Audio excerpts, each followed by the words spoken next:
We are specialized in POCT, but our expertise goes beyond.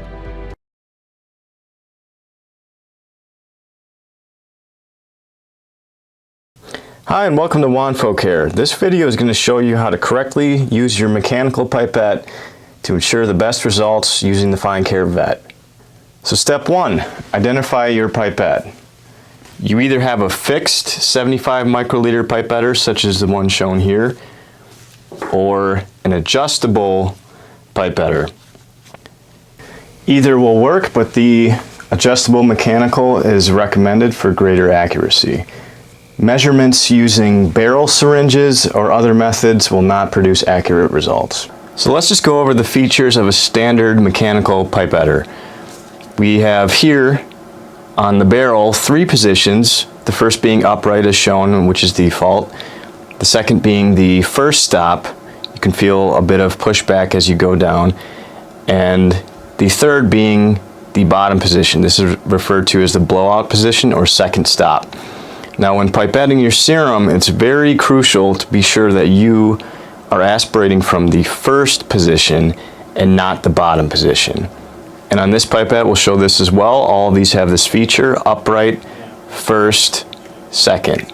Now if you apply too much force with your finger, you may miss the differences altogether. So gently depress the plunger and you can feel that resistance at the first stop. And then this is the bottom stop. So again, upright, first, bottom.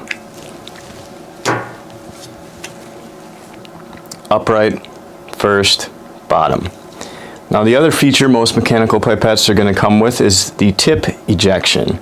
Now for this, once you've finished using your tip, you can simply push down on this and it will eject the tip.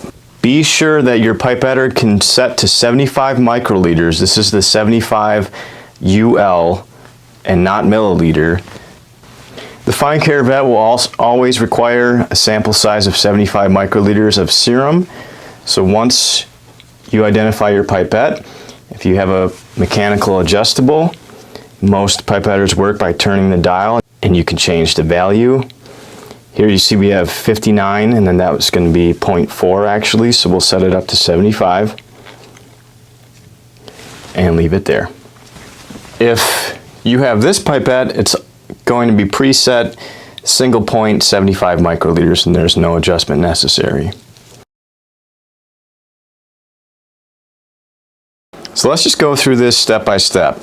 So the first step, we're going to recommend just double checking that your pipettor is set to 75 and hasn't moved, drifted, or been changed. And if it is not, simply move the dial over to get it back. Now the next step is going to be to place a pipette tip on the tip of your pipettor.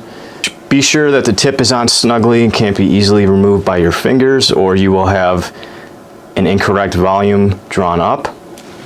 So the next step is to depress your pipettor once you have your tip placed down firmly to the first position, and we're going to do this before we put it in the sample. So always be sure to go to the first position before you go in just far enough that you won't pull any air up and you'll just have serum, and then release the plunger. Now we have 75 microliters of serum. Keep in mind that the draw up should be fluid and smooth. If you have any issues with your sample not being able to be pipetted up correctly, check the fit of your tip. Just discard and place a new tip on and try again. And check the integrity of your sample to be sure that the serum is a fluid-like substance and not gel. So let me just show you quick the difference in volume when you pipette from the first position and when you incorrectly pipette from the bottom position. This is going to heavily influence the value of your test and should be avoided. So what we'll do is just go into the serum and draw up from the first position as before. Then with the cap open on the buffer tube, we're going to add the entire contents to it going all the way to the second stop or bottom position. Now we can eject the tip, close the caps, So now after we've added our 75 microliters of serum to the contents of the buffer tube, we will now use the same approach with a new pipette tip.